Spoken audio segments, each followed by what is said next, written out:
Welcome to the Harris Show. I'm your host, Jamal Radio Rahim, with my sister, co-host, Angie Ang. So there's Good. been nonsense going on like every week. We just gonna get right into it.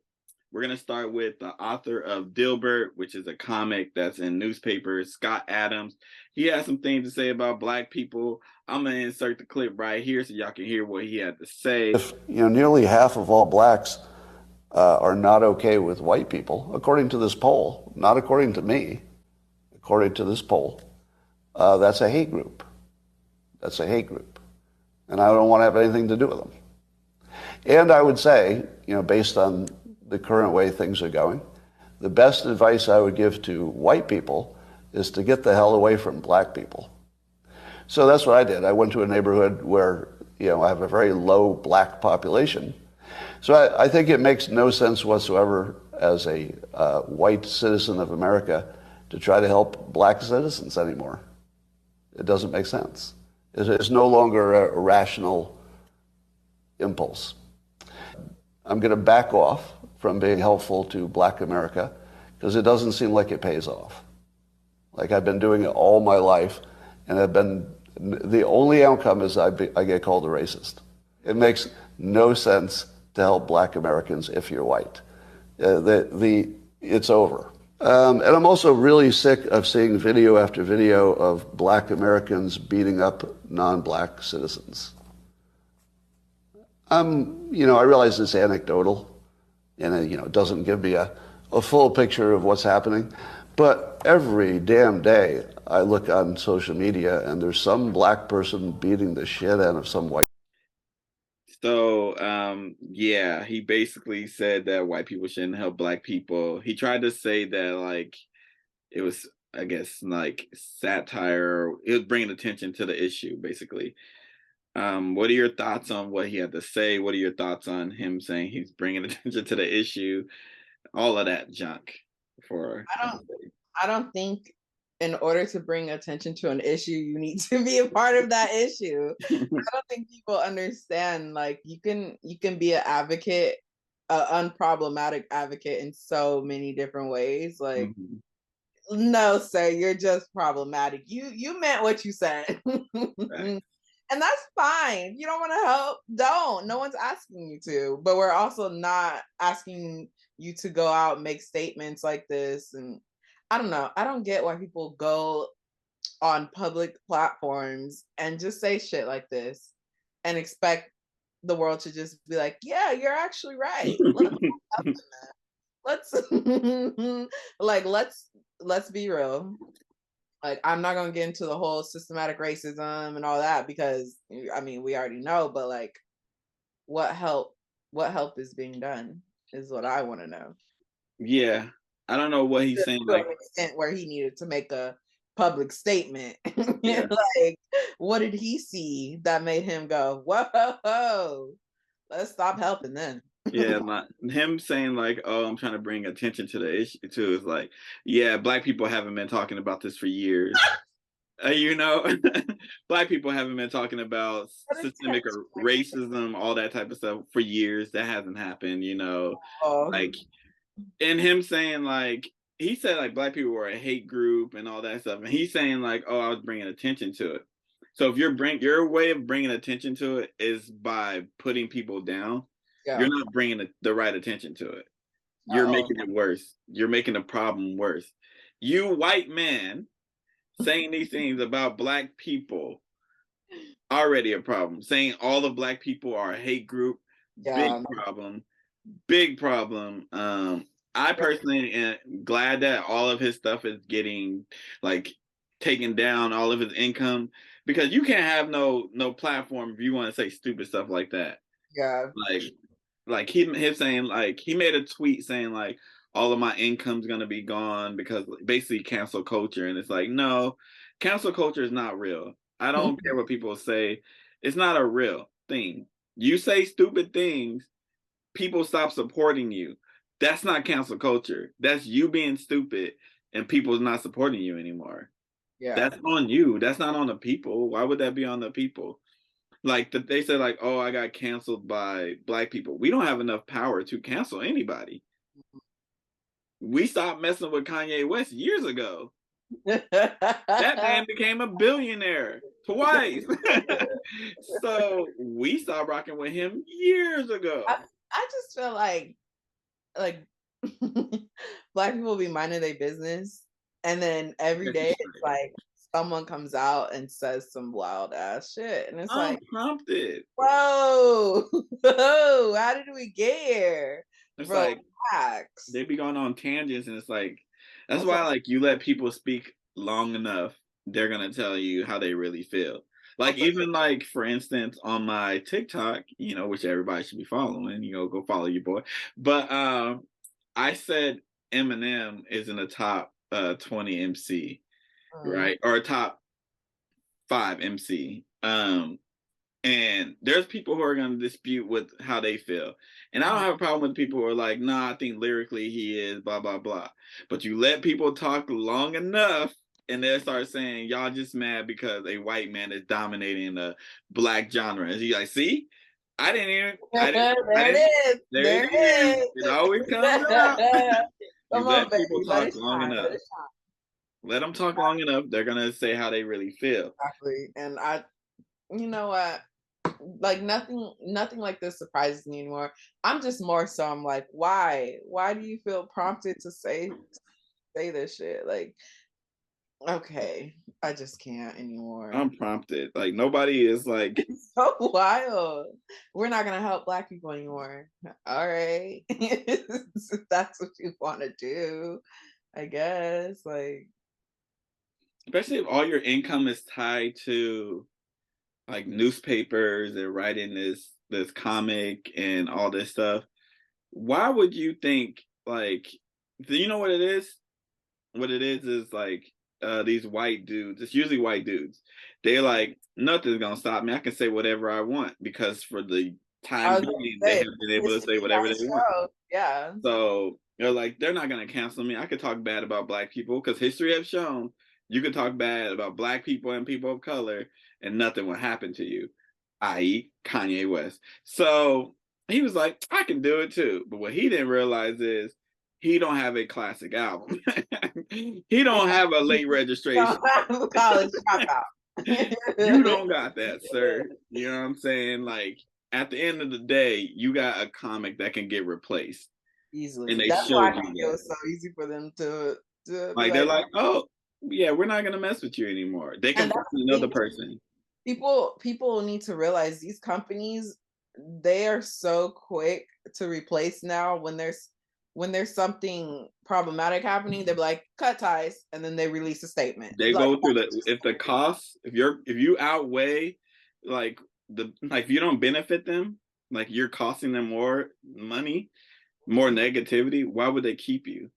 Exactly. Like I understand, like, even though I don't agree with what Kanye said, I understand a company being like, nah, he's gonna bring us more money. So them keeping him in, because that's what capitalism works. Whether I agree with it or not, that's how it works. So that makes way more sense. Them keeping Kyrie, and like, yeah, Kyrie can get buckets. Like, yeah, he might say some stupid shit every now and then, but he can get buckets. I heard a story about Kyrie. I was like, oh wow. Like, it's like the cost outweighs like the problems for certain people. Yeah. And you're not him, Scott Adams. I'm sorry. You're not him. Dilbert ain't good enough. Sorry. But moving along. So there's this teacher, I want to get her name. Her name is Angel Jones. Oh, how funny. Funny. A visiting assistant professor at the University of Southern Illinois. She said that Black people should get paid time off for the traumas that they deal with, systematic racism, and then her comment section proves why her statement is what it is. You know what I'm saying? First, do you think that Black people should get time off for dealing with the trauma, systematic racism? And yeah, we could just start with that first. I think Black people should get every break that they deserve. Okay. Let's start there. We go through a lot. No, but to be fair, like, as she's a professor. She was a visiting professor, so I'm guessing I'm sure she's dealt with a lot of bullshit. yeah. Okay. And I do believe that they should give us time off. If we need time off for self-care, we definitely need time off for fucking dealing with racism all the time, or those little passive aggressive microaggression. Like, come on. But then I feel like other groups could argue that they also need it, which cool, give it to everyone, but that's not realistic, because then it's just gonna be white people working, and they not and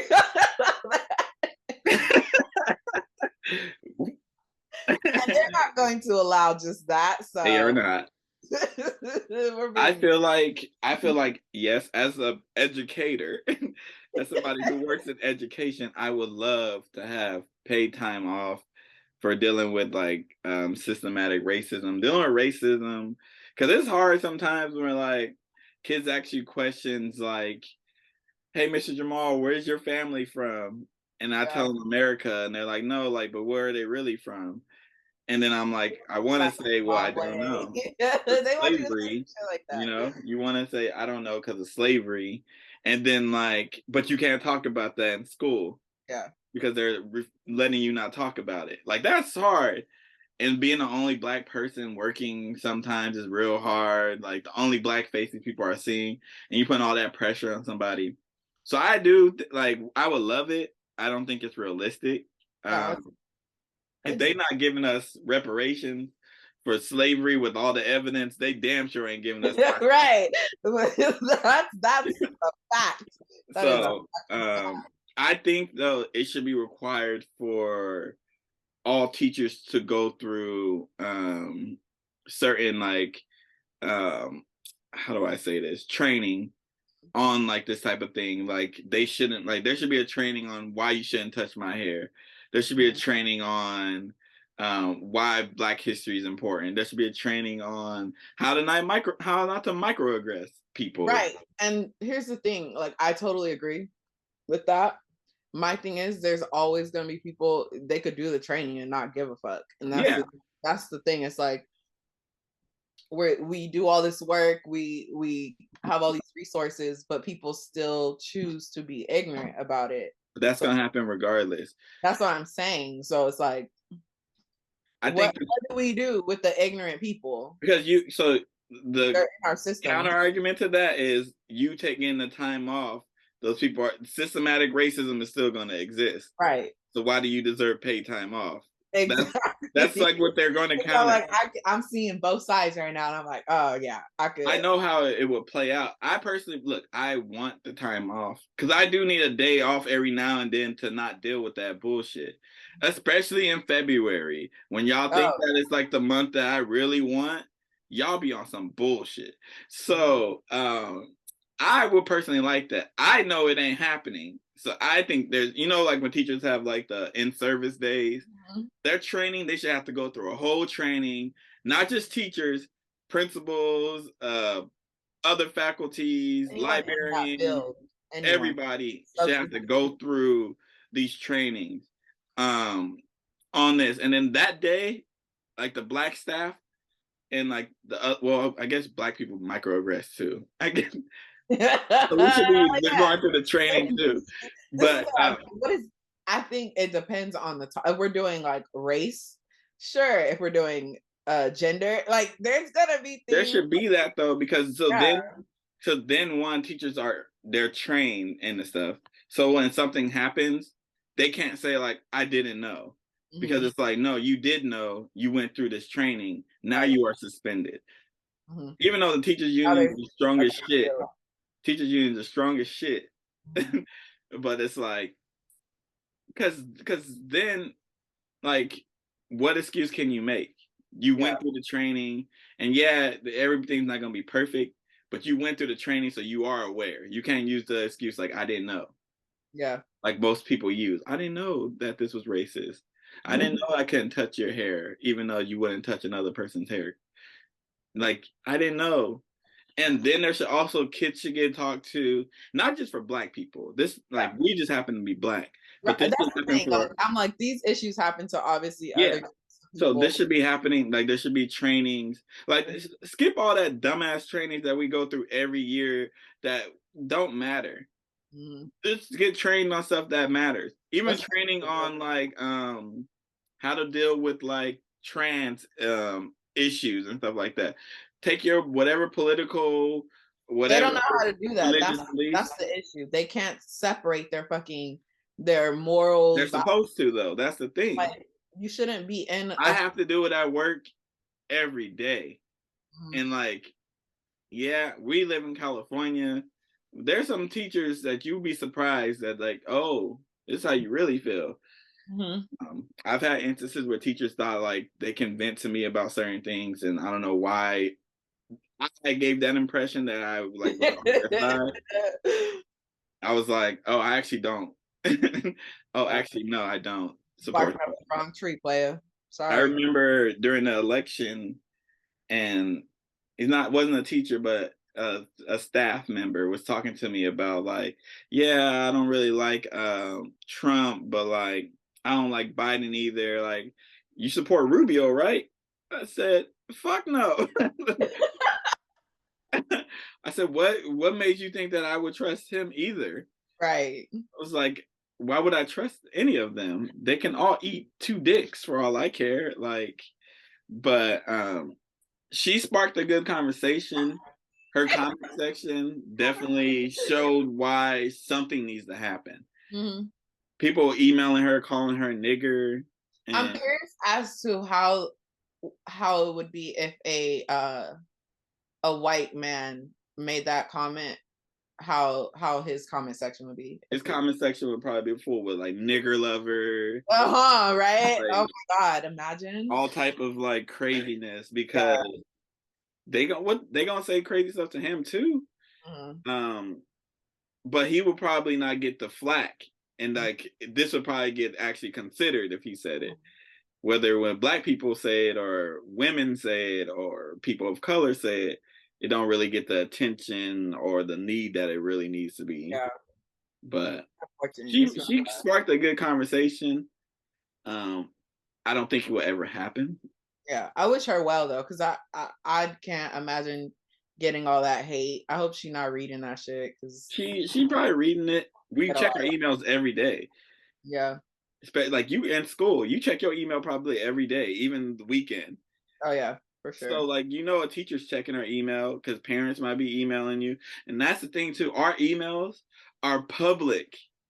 Like anybody can find my email. It's very public. Like you can find my email. You can find every teacher's email. So like professors probably get so much hate if they like speak on race or speak on anything, gender. Just have an opinion. This is why I don't tell students or tell any of the staff people that I work with that I have a podcast. Yeah. Because I'm like, nah, because like I ain't trying to cause no hate. Because y'all say something to me about something I said at work, and I'm gonna respond probably negatively.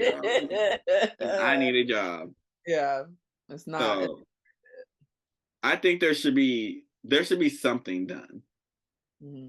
I don't know if paid time off is. So I was like, I don't know what it's gonna be, but it's not gonna be that. Personally, for me, paid time off, like a day off, is cool, but it doesn't help me dealing with the issues that I deal with. But I work in a district that like there's like 5 Black people who work there, and I know all of them. Yeah, that's so crazy. One of them is my girlfriend. Like, like it's kind of different. I was telling my classmates, I was like, all the Black people that went to middle school, there's like 6 of us. I was related to 4. Like, it's just like, it's so weird. Like, damn, there's really not. Yeah, it's really crazy when you think about it, because you're like, oh man, like I didn't think going into education that I would be one of the few Black people, but I am. Yeah. There's probably, let's see, my district, there's probably 10 of us. And I probably there's like 2 teachers that I know. One of them's one person is a behavioral aide. The rest of them are like activity leaders, and that's probably and like the questions that I get all the time: Are you related to this person? Are you related to this person? We just lie now. Me and two other staff members. We just said we're cousins. We're all cousins. That's my cousin. Yeah, it's cousin. It's my cousin. Like, let's just end that conversation. Like, so they're hilarious because I know they don't mean harm, but it's like, be for real. Be fucking for real. You know I'm not related to them. We just met yesterday. Come on now. We got like 5 minutes left, so we're gonna talk about this real quick. The home appraisal controversy, not really a controversy, just proves racism. So I think it happened in California. It did. This couple, it might have been the Bay Area too. Gosh, I just saw the price of the home. It's probably the Bay Area. A couple was selling their home. They went to get it appraised. It got appraised at a little bit under $1 million. They felt like something was wrong, so they got it appraised again, and they had their white friend do it. They removed everything that basically showed that they were black. The home was, I think, appraised at $1.4 million. 1.5. 1.5. So they sued. California. So they sued and won. So yeah, my whole thing is people who say that racism isn't alive because we had Obama.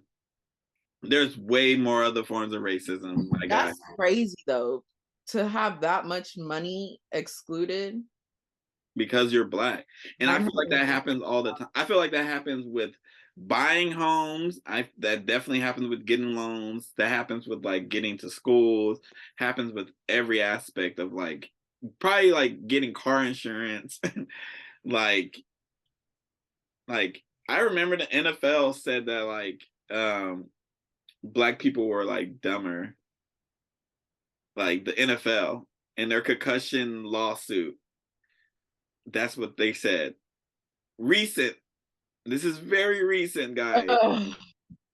It's not over. Like systemic racism. Y'all think, this is what my thing is. Y'all think black people want to complain about this? You think we want this?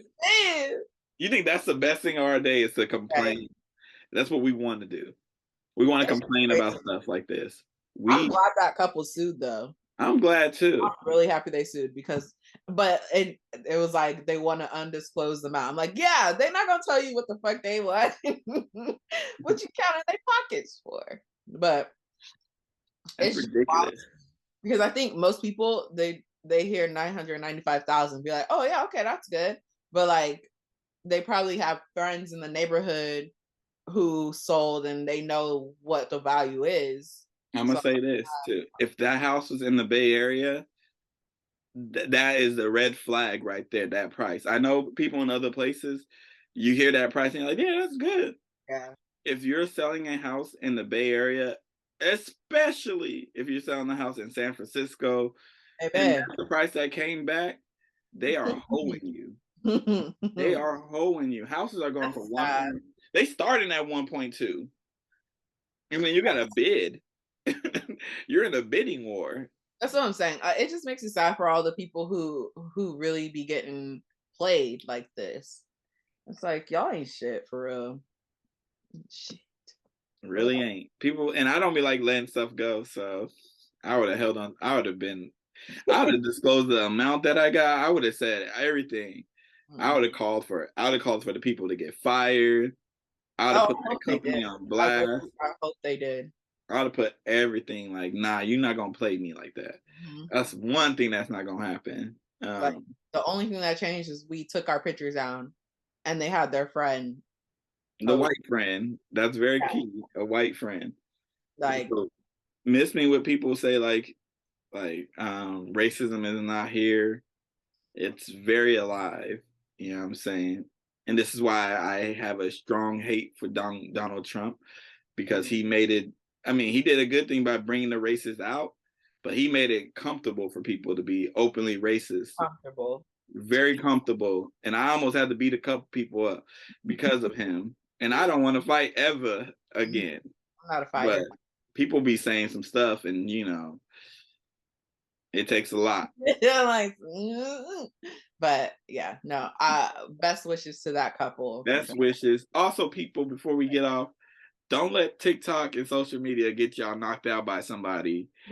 I'm not fighting nobody off it. I almost called a couple people. I told them to pull up to Santa Clara. But I saw somebody talking a little spicy to some dude on there. I follow him. That motherfucker is a professional boxer. You better leave him alone. I know he don't be posting the videos that he boxing. I know he talk about black stuff. You better leave him alone. Leave him alone. You're not gonna win that battle unless you got that blicky on you, because he got them blickies in them hands. Let me tell you. But this has been the Harris Show. I've been your boy Jamal Raheem with my sister co-host Angie Ang. We'll catch y'all next week. Y'all gonna get 2 episodes in 2 weeks, guys. Yay.